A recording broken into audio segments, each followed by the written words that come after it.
Hello everyone, आप सभी का अपने YouTube channel Gopal Sharma updates पर मैं वेलकम करता हूं। इस वीडियो में दोस्तों हम बीए ऑनर्स पॉलिटिकल साइंस के फर्स्ट सेमेस्टर के भारत में उपनिवेशवाद और राष्ट्रवाद जो कि आपका colonialism and nationalism in India है, इसके बारे में, एग्ज़ाम पैटर्न के बारे में, कौन कौन से इंपॉर्टेंट पॉइंट्स हैं, क्वेश्चंस हैं, टॉपिक्स हैं जो कि आप सभी को अपने एग्ज़ाम के लिए कवर करके जाने हैं, उनके बारे में इस वीडियो में हम बात करने वाले हैं। तो पूरा पीडीएफ जो है आपको टेलीग्राम ग्रुप पे देखने को मिल जाएगा। तो टेलीग्राम ग्रुप को आप जो है ज्वाइन कर सकते हैं। वहाँ पे आपको फर्स्ट सेमेस्टर के ऑलमोस्ट सभी सब्जेक्ट के जो नोट्स हैं प्रोवाइड किए गए हैं, तो आप उनको देख सकते हैं। तो इसका जो पहले ब्रीफ सिलेबस है इसको देख लेते हैं कि आपको आखिर अपने एग्ज़ाम के लिए कौन कौन सी चीज़ें पढ़नी हैं। इस सब्जेक्ट में दोस्तों टोटल आपको 5 यूनिट्स कवर करनी है। पहली जो यूनिट है ये आपकी उपनिवेशवाद और राष्ट्रवाद की व्याख्या से संबंधित है, जिसमें भारत में उपनिवेशवाद राष्ट्रवाद का अध्ययन के दृष्टिकोण क्या क्या रहे हैं, औपनिवेशिक में, राष्ट्रवादी में, मार्क्सवादी का जो अलग अलग यहाँ पे इन्होंने दृष्टिकोण दिया है उसके बारे में आप पढ़ेंगे। जो सेकेंड यूनिट है इसमें आप भारत में औपनिवेशिक शासन और उसका क्या प्रभाव रहा है, संवैधानिक विकास किस तरह से हुआ है औपनिवेशिक राज्य के टाइम, औपनिवेशिक काल के टाइम, सभ्यता के मिशन की जो औपनिवेशिक विचारधारा है, उपयोगितावादी और मिशनरी ये क्या क्या है, और कृषि भूमि संबंध और उद्योग और पारिस्थितिकी पर क्या इसका प्रभाव पड़ा है, तो इसके बारे में आप जो हैं सेकेंड यूनिट में आप पढ़ेंगे। थर्ड यूनिट सुधार और प्रतिरोध है, जिसमें 1857 की जो क्रांति है, स्वतंत्रता संग्राम, उसको आप पढ़ेंगे। भारत में जो प्रमुख सामाजिक और धार्मिक सुधार आंदोलन हुए हैं और शिक्षा और नए मध्य वर्ग का किस तरह से उदय हुआ है, इसके बारे में आप सुधार और प्रतिरोध के यूनिट में आप पढ़ेंगे। जो फोर्थ यूनिट है इसमें आप राष्ट्रवादी राजनीति और इसके सामाजिक आधार का क्या विस्तार रहा है, जिसमें राष्ट्रवादी आंदोलन के चरण उदारवादी है, संविधानवाद है, स्वदेशी है एवं उग्रवाद, मुस्लिम लीग की स्थापना किस तरह से हुई, इसके बारे में आप पढ़ेंगे। जो आपका लेसन 9 है इसमें आप गांधी और इसके जन आंदोलन जो हुए, इनके सविनय अवज्ञा आंदोलन है, सहयोग और भारत छोड़ो आंदोलन है, इसके बारे में आप पढ़ेंगे। जो थर्ड यूनिट जो 10 लेसन है इसमें आप क्रांतिकारी, समाजवादी, साम्यवादी, इनके बारे में आप पढ़ेंगे। और भारतीय राजनीति में सांप्रदायिकता किस तरह से हुई है, द्विराष्ट्र सिद्धांत क्या है, विभाजन पर समझौता वार्ता किस तरह से हुआ, इसके बारे में आप पढ़ेंगे। लास्ट यूनिट जो कि सामाजिक आंदोलन से है, जनजाति और किसान आंदोलन क्या है, श्रमिक और महिला आंदोलन किस तरह से उभरा है या किस तरह से किया गया था, जाति विरोध आंदोलन किस तरह से हुआ, इसके बारे में आप 5th यूनिट में पढ़ेंगे। तो ये अपने एग्जामिनेशन के लिए आपको इन सभी टॉपिक्स को कवर करना है। अब यहाँ पे फर्स्ट यूनिट के जो इंपॉर्टेंट क्वेश्चंस हैं एग्ज़ाम में किस तरह के क्वेश्चन पूछे जाएंगे, उस तरह के यहाँ पे जो एग्जांपल्स है वो देख सकते हैं कि साम्राज्यवाद के उदय या इसके विस्तार की आपको चर्चा करनी है। नेक्स्ट क्वेश्चन रोजा जो आपका लग्जमबर्ग है, इसके साम्राज्यवाद के विचारों की व्याख्या करना है। उपनिवेशवाद की क्या विशेषताएँ रही हैं, राष्ट्रवाद के अध्ययन के विभिन्न कौन कौन से दृष्टिकोण रहे हैं, इसके बारे में आपको बताना है। और भारतीय स्वतंत्रता संग्राम के राष्ट्रवादी दृष्टिकोण का आलोचनात्मक विश्लेषण कीजिए। इतिहास लेखन के निम्न वर्गीय दृष्टिकोण की भी आपको चर्चा करनी है। तो ऐसे कुछ क्वेश्चंस हैं जो कि फर्स्ट यूनिट में से बन सकते हैं।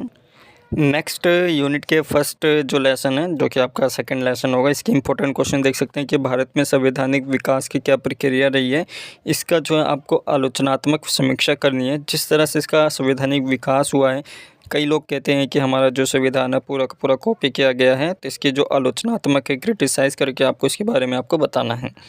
1935 के जो अधिनियम है इसमें भी आपको आलोचनात्मक व्याख्या करनी है। कैबिनेट मिशन योजना क्या थी और संविधान सभा का उल्लेख करते हुए संविधान निर्माण की प्रक्रिया का भी आपको उल्लेख करना है। तो ये यहाँ पे आप देख सकते हैं। नेक्स्ट यूनिट के जो क्वेश्चन है जो नेक्स्ट लेसन है, औपनिवेशिक विचारधारा से आप क्या समझते हैं और किस प्रकार से इसका प्रयोग जो है भारत को उपनिवेश बनाने के लिए किया जा रहा था, इसके बारे में आपको बताना है। सभ्यता के मिशन पर उपयोगितावादी और मिशनरी परिप्रेक्ष्य की संक्षेप में आपको चर्चा करनी है। और पूर्वी गैर यूरोपीय लोगों के लिए औपचारिक मिशन पर एक निबंध आपको लिखना है। लेसन 4 के जो क्वेश्चन ये देख सकते हैं कि ब्रिटिश काल में भारत की कृषि की स्थिति क्या रही थी, इसके बारे में आपको बताना है। ब्रिटिश काल में भारत के उद्योग और व्यापार पे इसके संबंधों का क्या असर रहा है, उसके बारे में आपको बताना है। और ब्रिटिश काल में ही भारत का कृषि क्षेत्र किस तरह से स्थिर रहा है, ये भी आपको बताना है। नेक्स्ट यूनिट के क्वेश्चन देख सकते हैं कि 1857 के स्वतंत्रता संग्राम को प्रेरित करने वाले जो विभिन्न सुझाव दिए गए थे, सामाजिक और आर्थिक असंतोष का क्या कारण रहा है, इसके बारे में आपको बताना है। 1857 के स्वतंत्रता संग्राम के प्रमुख क्या परिणाम रहे हैं, इसे प्रथम स्वतंत्रता संग्राम किस तरह से हम कह सकते हैं, इसके बारे में आपको बताना है। नेक्स्ट लेसन के क्वेश्चन देख सकते हैं कि सामाजिक और धार्मिक सुधार जो है आंदोलनों के विभिन्न पृष्ठभूमियों की विवेचना करना है। सामाजिक धार्मिक सुधारों की दिशा में ब्रह्म समाज द्वारा किए गए प्रयासों के संदर्भ में उसके योगदानों की चर्चा करनी है।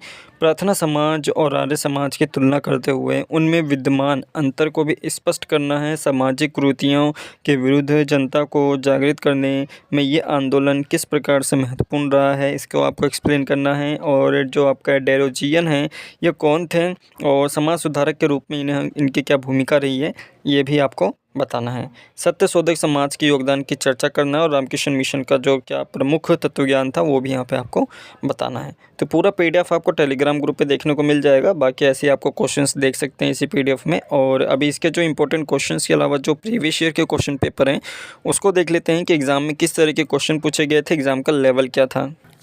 यहाँ पे आप देख सकते हैं आपके सामने क्वेश्चन पेपर है, प्रीवियस ईयर का है। Colonialism and nationalism in India, B honours political science, first semester. 90 number का आप सभी का पेपर रहेगा और 3 घंटे का आप सभी को जो है टाइमिंग दी जाएगी अपने एग्ज़ाम को कवर करने के लिए।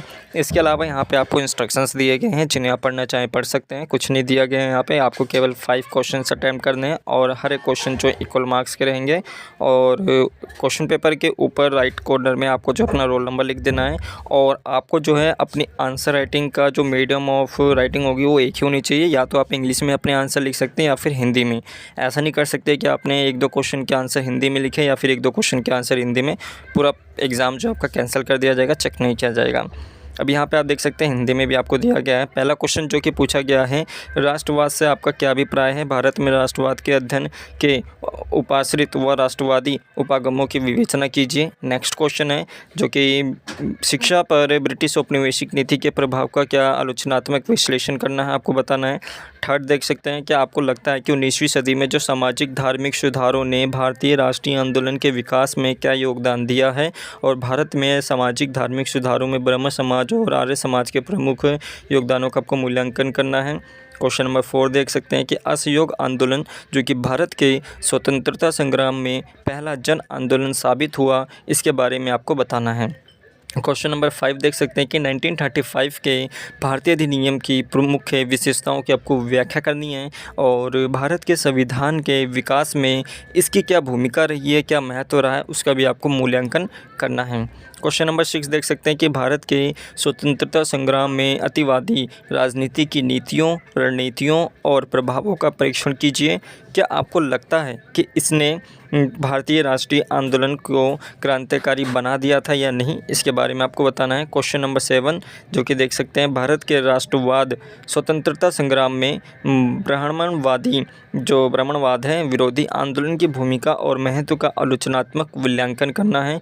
नेक्स्ट क्वेश्चन, ब्रिटिश भारत में किसान आंदोलन के उदय के क्या कारण थे और कुछ प्रमुख किसान आंदोलन के उदाहरण सहित आपको विवेचना करनी है। क्वेश्चन नंबर 9 जो कि स्वतंत्रता पूर्व भारत में सांप्रदायिकता के उदय और प्रसार के लिए एक उत्तरदायी कारक रहा है, इसके बारे में आपको बताना है। क्वेश्चन नंबर 10 देख सकते हैं, किन्हीं 2 टॉपिक के ऊपर आपको शॉर्ट नोट लिखना है, चाहे वो आपका, तो यहाँ पे दोस्तों आप देख सकते हैं क्वेश्चन नंबर 10 में यही पूछा गया है, किसी भी 2 टॉपिक के ऊपर आपको शॉर्ट नोट लिखना है, चाहे वो भारत में आदिवासी विद्रोह हो, लखनऊ पैक्ट हो, या फिर आपका कांग्रेस सोशलिस्ट पार्टी हो, या फिर यहाँ पे नेहरू प्रोजेक्ट रिपोर्ट हो।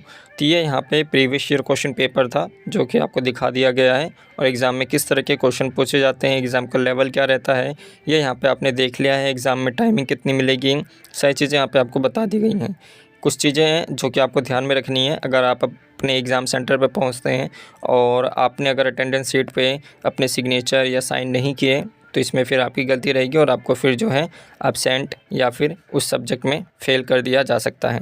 तो इन चीज़ों का ध्यान रखना। अगर आप अपने AB एब्सेंट या फेल को नहीं दिखाना चाहते हैं, इनसे बचना चाहते हैं, तो अपने जो अटेंडेंस शीट है उसको ज़रूर सिग्नेचर करें, उसको ज़रूर क्रॉस वेरीफाई भी करें। तो ये इन्फॉर्मेशन आपके फर्स्ट सेमेस्टर स्टूडेंट के लिए इस वीडियो में केवल